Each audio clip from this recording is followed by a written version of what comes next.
Inner solitude and silence are its two wings, as the philosopher Kant wrote.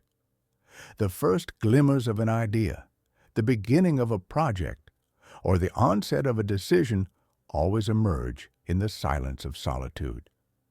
It is in this state that we can connect with our inner selves, and nothing reveals our true essence more than moments of seclusion. In the midst of crowds, we tend to ignore ourselves. We are carried away by unconscious collective behaviors that conceal our true selves. Often, as a protective measure, we adopt various social masks to interact with others. However, solitude allows us to feel our wounds and confront our struggles, as it brings our focus back to ourselves. In contrast, when we are with others, we often hide our sorrows and try to forget them through distractions, trivial conversations, or social pleasures. Yet, when we find ourselves alone again, those wounds resurface. That is why it is better to understand them rather than suppress them. For some, being alone is distressing because they cannot bear the weight of their own existence. Schopenhauer, the 19th century philosopher, wrote in Aphorisms for the Wisdom of Life that one's ability to endure, flee from, or love solitude is directly proportional to the value of their own being. In solitude, the miserable feel all their misery, while the great in spirit perceive all their greatness. Schopenhauer also divided human life into three fundamental aspects. First, who we are. This encompasses everything that forms our inner essence, what defines us beyond external circumstances. It includes our physical health, which largely determines our well-being and energy to face life, our moral character, which guides our actions, decisions, and relationships with others, our intelligence, not only in terms of cognitive ability, but also emotional and creative intelligence, and finally, our education, which goes beyond formal knowledge to include lifelong learning through experiences, reflections, and personal growth. This is what we carry with us in any situation, regardless of what we own or how others perceive us. Second, what we have.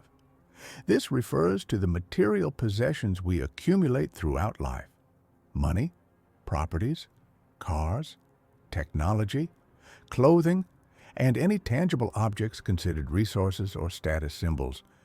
While these things can make life more comfortable, Schopenhauer warned that they are fleeting and do not have a real impact on our intrinsic worth.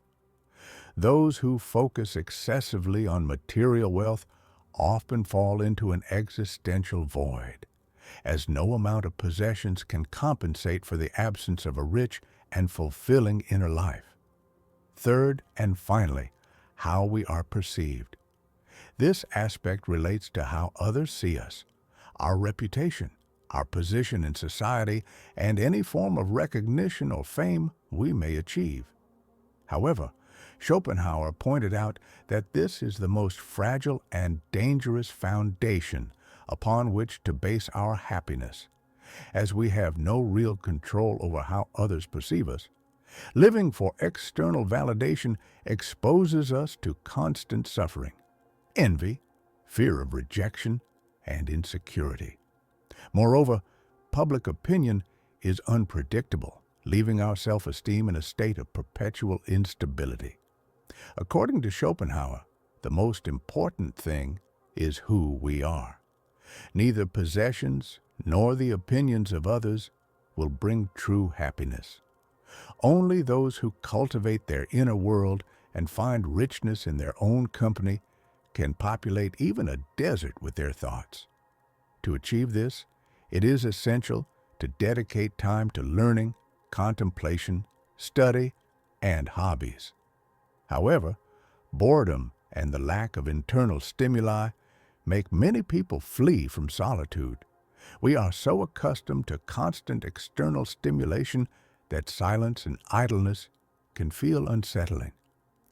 Carl Jung noted that while humanity has evolved scientifically and reached the moon, it has yet to pass through the gateway of its own consciousness. Inner silence and solitude should not be seen as total isolation, but rather as a necessary space to cultivate and strengthen our inner being. Aristotle wisely said that one who needs no one is either a god or an animal, and we are neither. We are human beings with an intrinsic need to balance solitude with social connection. This balance allows us to develop a more harmonious relationship with ourselves and, as a result, with others. When we take the time and space to know ourselves deeply, we become more aware of our strengths and limitations. This prevents us from projecting our insecurities, flaws, and frustrations onto others, improving our relationships and helping us build a stronger and more authentic personality. As C.G. Jung stated, solitude allows us to meet ourselves, a crucial encounter if we wish to realize our full potential rather than merely repeating external formulas. It is essential to reserve moments daily for self-reflection and introspection, not as a luxury, but as a fundamental necessity for personal development. This can be done in the morning, before bed, or at any moment that suits you. Dedicate this time to reading, studying, reflecting, meditating, or simply walking in silence. This personal space not only helps us organize our thoughts, but also opens the door to creativity and clarity. Remember, without reflection, there is no mental clarity. Without mental clarity, there is no inspiration. And without inspiration, our ability to transform our lives and achieve true fulfillment is limited. These moments with yourself do not isolate you from the world. They prepare you to face it with a stronger mind, a calmer heart, and a more resilient spirit. I hope today's reflection has invited you to think about solitude and its role in life. When we take time for ourselves, we grow, we understand ourselves better, and we prepare to connect with others on a deeper level. If you enjoyed this content, I truly appreciate your time and support. If you would like to help the channel and support the creation of more content like this, consider becoming a channel member. The link is in the description. Your support makes a difference and allows us to continue sharing ideas and reflections with everyone. Don't forget to like, subscribe, and turn on notifications so you don't miss future videos. And of course, if you have something to share, your comments are always welcome. Thank you for being here. Until next time, and remember, the best investment you can make is always in yourself.